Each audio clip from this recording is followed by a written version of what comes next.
NCERT कक्षा 6 भूगोल अध्याय 3 है पृथ्वी की गतियां। प्रश्न संख्या 1 है पृथ्वी की गति कितने प्रकार की होती है? इसका उत्तर हो जाएगा 2 प्रकार की, घूर्णन एवं परिक्रमण।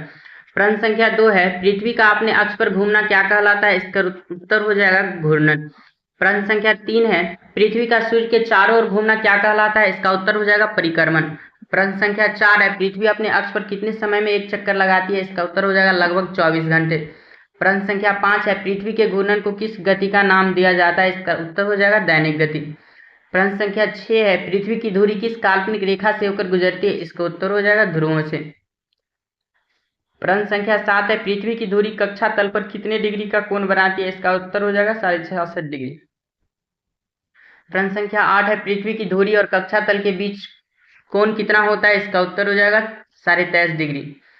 प्रश्न संख्या 9 है वह समतल जिसे कक्षा तल कहते हैं क्या है? सूर्य के चारों ओर पृथ्वी की परिक्रमा का समतल है। प्रश्न संख्या 10 है पृथ्वी पर दिन और रात का कारण क्या है? इसका उत्तर हो जाएगा पृथ्वी का घूर्णन। प्रश्न संख्या 11 पृथ्वी के जिस भाग पर सूर्य की किरणें पड़ती है वह क्या होता है? इसका उत्तर हो जाएगा दिन। प्रश्न संख्या 12 पृथ्वी के जिस भाग पर सूर्य की किरणें नहीं पड़ती है वह क्या होता है? इसका उत्तर हो जाएगा रात।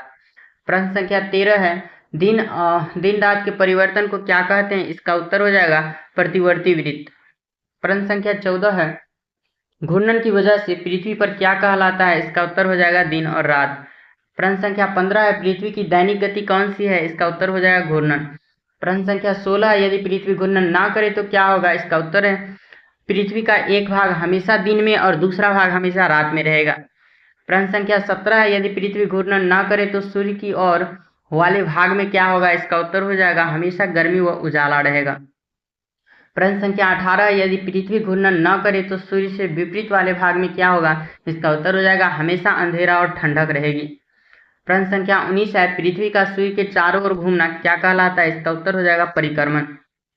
प्रश्न संख्या 20 है पृथ्वी सूर्य के चारों ओर एक चक्कर कितने दिनों में लगाती है? इसका उत्तर हो जाएगा 365.1/4 दिन में। प्रश्न संख्या 21 है सुविधा के लिए हम पृथ्वी के परिक्रमण काल को कितने दिन मानते हैं? इसका उत्तर हो जाएगा 365 दिन। प्रश्न संख्या 22 है अतिरिक्त 6 घंटे कहाँ जोड़े जाते हैं? इसका उत्तर हो जाएगा 4 वर्ष बाद एक दिन के रूप में 29 फरवरी। क्वेश्चन नंबर 23 है 4 वर्षों में संचित 6 घंटे कितने दिन के बराबर हो जाते हैं? इसका उत्तर हो जाएगा 1 दिन। प्रश्न संख्या 24 है अतिरिक्त दिन किस महीने में जोड़ा जाता है? इसका उत्तर हो जाएगा फरवरी महीने में। प्रश्न संख्या 25 है लीप वर्ष में फरवरी महीने में कितने दिन होते हैं? इसका उत्तर हो जाएगा 29 दिन। प्रश्न संख्या 26 है साधारण वर्ष में फरवरी महीने में कितने दिन होते हैं? इसका उत्तर हो जाएगा 28 दिन। प्रश्न संख्या 27 है लीप वर्ष में कुल कितने दिन होते हैं? इसका उत्तर हो जाएगा 366 दिन।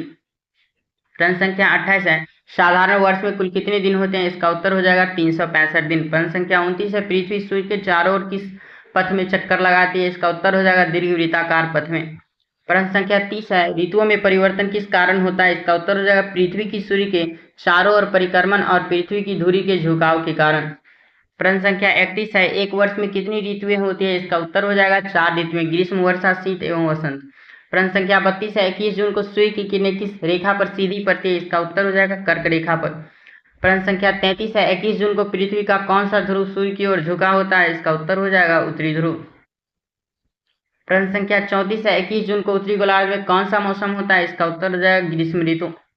प्रश्न संख्या 35 है 21 जून को उत्तरी गोलार्ध में दिन और रात की स्थिति कैसी होती है? इसका उत्तर हो जाएगा दिन सबसे लंबा और रात सबसे छोटी। प्रश्न संख्या 36 है 21 जून को दक्षिणी गोलार्ध में दिन और रात की स्थिति कैसी होती है? इसका उत्तर हो जाएगा दिन छोटा और रात बड़ी। प्रश्न संख्या 37 है 22 दिसंबर को सूर्य की किरणें किस रेखा पर सीधी पड़ती है? इसका उत्तर हो जाएगा मकर रेखा पर। प्रश्न संख्या 38 है 22 दिसंबर को पृथ्वी का कौन सा ध्रुव सूर्य की ओर झुका होता है? इसका उत्तर हो जाएगा दक्षिणी ध्रुव। प्रश्न संख्या 39 है 22 दिसंबर को दक्षिणी गोलार्ध में कौन सा मौसम होता है? इसका उत्तर हो जाएगा ग्रीष्म ऋतु। प्रश्न संख्या 40 है 22 दिसंबर को उत्तरी गोलार्ध में कौन सा मौसम होता है? इसका उत्तर हो जाएगा शीत ऋतु। प्रश्न संख्या 41 है 22 दिसंबर को दक्षिणी गोलार्ध में दिन और रात की स्थिति कैसी होती है? इसका उत्तर हो जाएगा दिन लंबा और रात छोटी। प्रश्न संख्या 42 है 22 दिसंबर को उत्तरी गोलार्ध में दिन और रात की स्थिति कैसी होती है? इसका उत्तर हो जाएगा दिन छोटा और रात लंबी।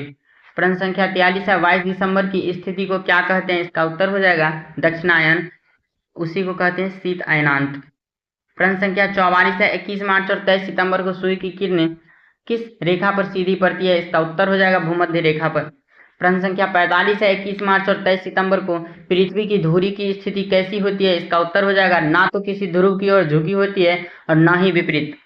प्रश्न संख्या 46 है, 21 मार्च और 23 सितंबर की स्थिति को क्या कहते हैं? इसका उत्तर हो जाएगा विषुव। प्रश्न संख्या 47 है, विषुव के समय दिन और रात की स्थिति कैसी होती है? इसका उत्तर हो जाएगा पूरे पृथ्वी पर दिन और रात बराबर होते हैं। प्रश्न संख्या 48 है, 23 सितंबर को उत्तरी गोलार्ध में कौन सा मौसम होता है? इसका उत्तर हो जाएगा शरद ऋतु।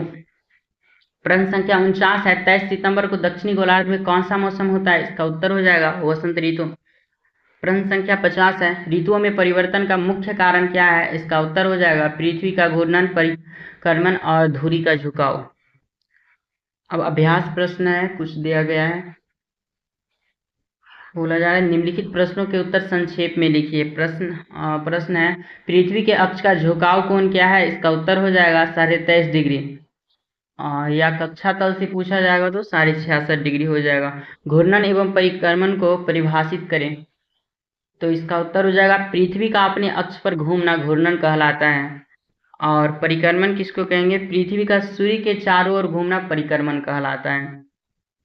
नेक्स्ट प्रश्न है, लीप वर्ष क्या है? इसका उत्तर हो जाएगा वह वर्ष जिसमें फरवरी माह 29 दिनों का होता है और वर्ष में कुल 366 दिन होते हैं, लीप वर्ष कहलाता है। अगला प्रश्न दिया हुआ है, उत्तर एवं दक्षिण अयनांतों में अंतर बताइए। इसका उत्तर है 21 जून को सूर्य की सीधी किरणें कर्क रेखा पर पड़ती है, इसे उत्तर अयनांत कहते हैं। और दक्षिण अयनांत हो जाएगा 22 दिसंबर को सूर्य की सीधी किरणें मकर रेखा पर पड़ती है, इसे दक्षिण अयनांत कहते हैं। नेक्स्ट प्रश्न है, विषुव क्या है? इसका उत्तर हो जाएगा जब सूर्य की सीधी किरणें भूमध्य रेखा पर पड़ती है और पूरे पृथ्वी पर दिन और रात बराबर होते हैं, उसे विषुव कहते हैं। 21 मार्च व 23 सितंबर को ये होता है। अगला प्रश्न दिया हुआ है, दक्षिणी गोलार्ध में उत्तरी गोलार्ध की अपेक्षा उत्तर एवं दक्षिण अयनांत का समय अलग अलग क्यों होता है? इसका उत्तर हो जाएगा क्योंकि जब उत्तरी गोलार्ध सूर्य की ओर झुका होता है तो वहां ग्रीष्म ऋतु और उसी समय दक्षिणी गोलार्ध में शीत ऋतु होती है और इसके विपरीत भी होती है। अगला प्रश्न दिया हुआ है, ध्रुवों पर लगभग 6 महीने का दिन एवं 6 महीने का रात क्यों होती है? इसका उत्तर हो जाएगा क्योंकि पृथ्वी की धुरी झुकी हुई है और घूर्णन के साथ परिक्रमण के कारण सूर्य की किरणें लगातार 6 महीने एक ध्रुव पर पड़ती है जबकि दूसरा ध्रुव अंधकार में रहता है। अब दूसरा दिया हुआ है, सही उत्तर को चिन्हित कीजिए। प्रश्न है हमारा, पृथ्वी की सूर्य के चारों ओर गति को क्या कहा जाता है? तो परिक्रमण कहा जाता है। अगला प्रश्न है, सूर्य की सीधी किरणें भूमध्य रेखा पर किस दिन पड़ती है? तो इसका सही उत्तर हो जाएगा 21 मार्च।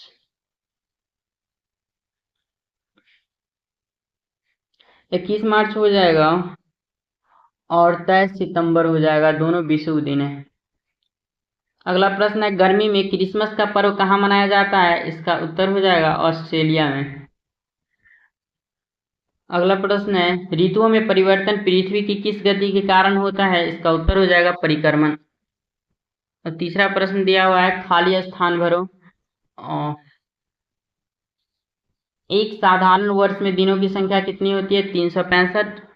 दूसरा प्रश्न है, पृथ्वी की प्रतिदिन की गति को क्या कहते हैं? तो इसका हो जाएगा घूर्णन।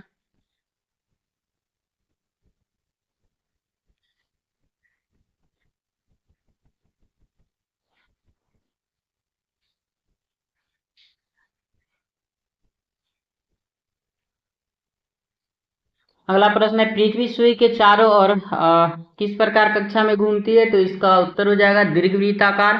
अगला प्रश्न है, 21 जून को सूर्य की किरणें किस रेखा पर सीधी पड़ती है? इसका उत्तर हो जाएगा कर्क रेखा। अगला प्रश्न है, किस ऋतु में रातें दिन से बड़ी होती है? तो इसका उत्तर हो जाएगा शीत ऋतु।